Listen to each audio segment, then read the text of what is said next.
Just last night, before I boarded an airplane from Mumbai, India, I was at a program with His Holiness Jaya Pataka Swamy Maharaj. I'd like to say something about him,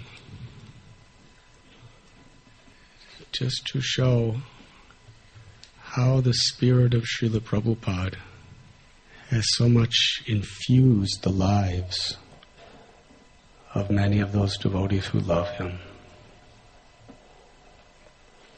In October,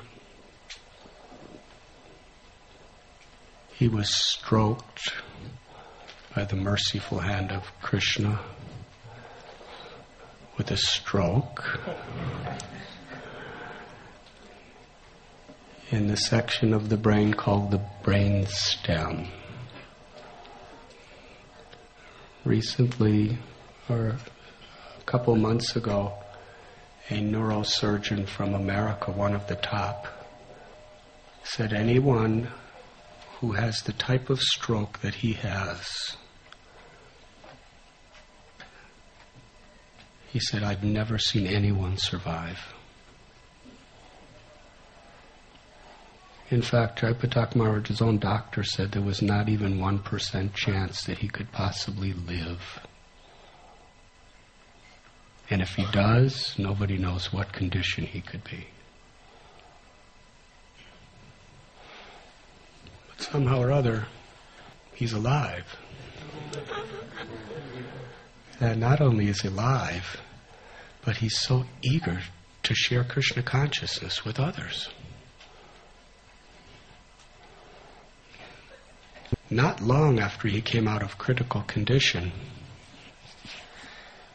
I was just coming from Delhi, and I was in a car from the Bombay airport to our temple, Radha Gopinath temple, and I got a phone call,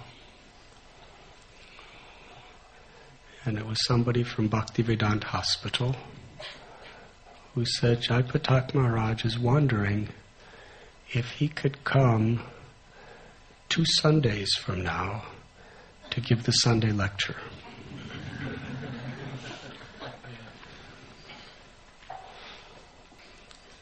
And I said, of course, we would be most honored to have him.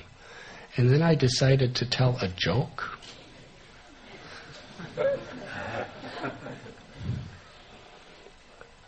I got on the phone with him, and he asked if he could come, and I said, we'd love to have you. And then I told this joke. I said, in fact, that's 2 Sundays from now, but next Sunday is our Pune Yatra. There'll be 4,500 people there. Why don't you give the Sunday lecture there too?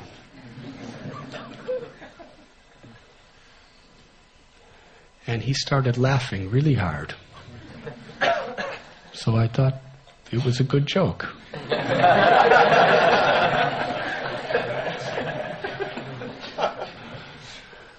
But then after he laughed for real hard, and I heard everybody in the room with him laughing also very hard. Then he said, do you really want me to come?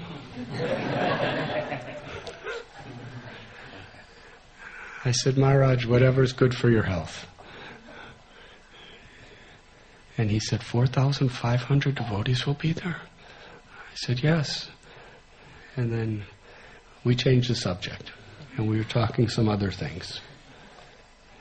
And then he interrupted and he said, how far is Pune? I said, it's about 4 hours each way. That means 8 hours round trip. He said, that's too far. I said, I think it's too far.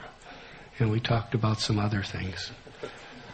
And then he interrupted again. He said, the doctors would never allow me to do that.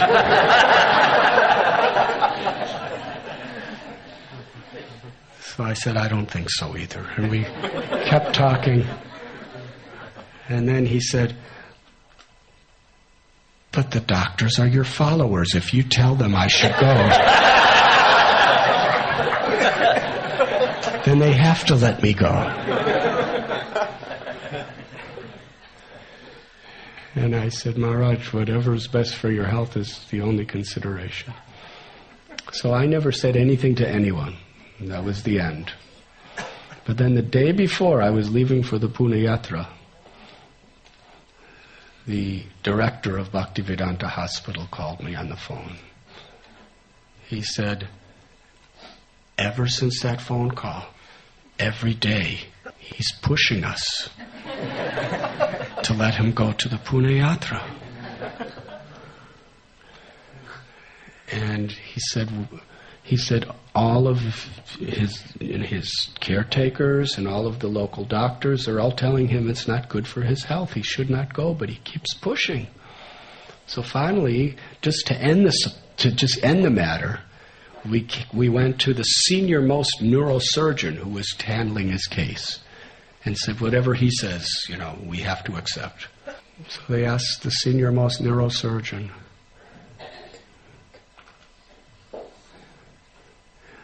if he can take this 8-hour drive, Pune and back, and preach to 4,500 devotees, when he's still in a wheelchair, and he's still really very, very incapacitated. And the doctor said, he shocked everyone. He said, that will be the best thing for him.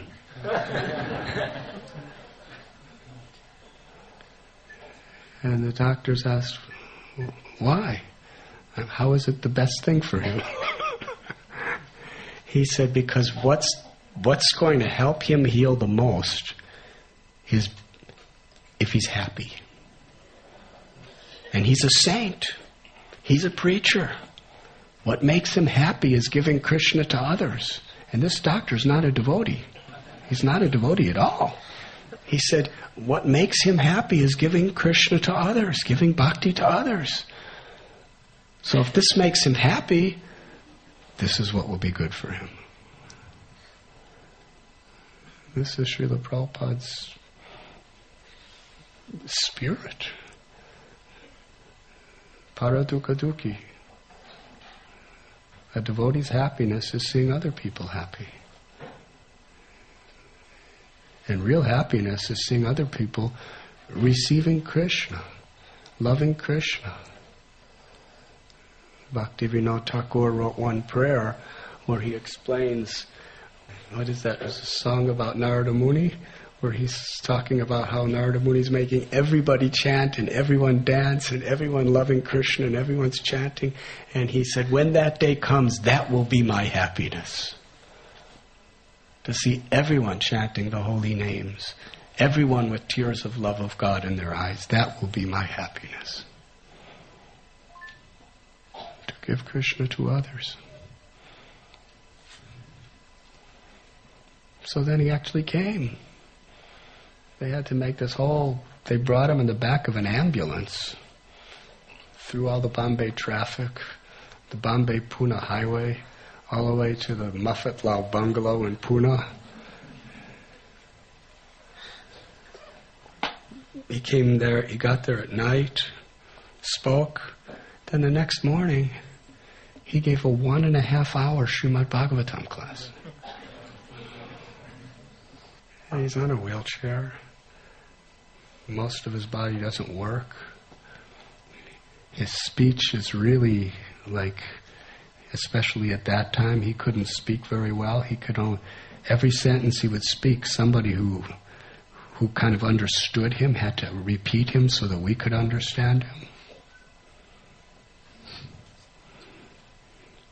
And there were fluids and liquids coming out of different parts of his face, and there had to be always somebody wiping him and spraying water in his mouth because it was dry. And it really was, for any person, it would be really an embarrassing situation to sit in front of almost 5,000 people in that state with people wiping you and spraying and picking you up. But he was absolutely oblivious to all that. He was just completely blissful to talk about Krishna. I remember years ago I went to see one of Prabhupada's godbrothers who was in his late 90s. He was laying on a bed, and his disciple said, nobody's allowed to see him because he can't, he's very sick and very indisposed. But they said, but he said he's happy to see you. So I came in with a few other devotees, and he was just laying there. And he spoke Krishna Katha for 3 hours to us. Till late at night. Bhaktisiddhanta Saraswati, this is how he imbibed that spirit of giving Krishna to others and his disciples. Srila Prabhupada, after heart attacks, after strokes, after so many situations, wandering around the world 14 times. And we've all seen that video where he's in his last days in Vrindavan laying in bed, and His Holiness Jaya Pataka Maharaj has a dictaphone to his mouth and he's dictating purports to Srimad Bhagavatam.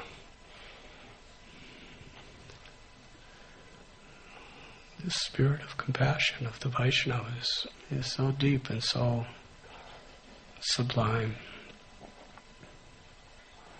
Sri Chaitanya Mahaprabhu, he took sannyas just so that he could give Krishna to the people who were the most proud and the most envious. You were listening to Radhanath Swamy on devotionalnectar.com.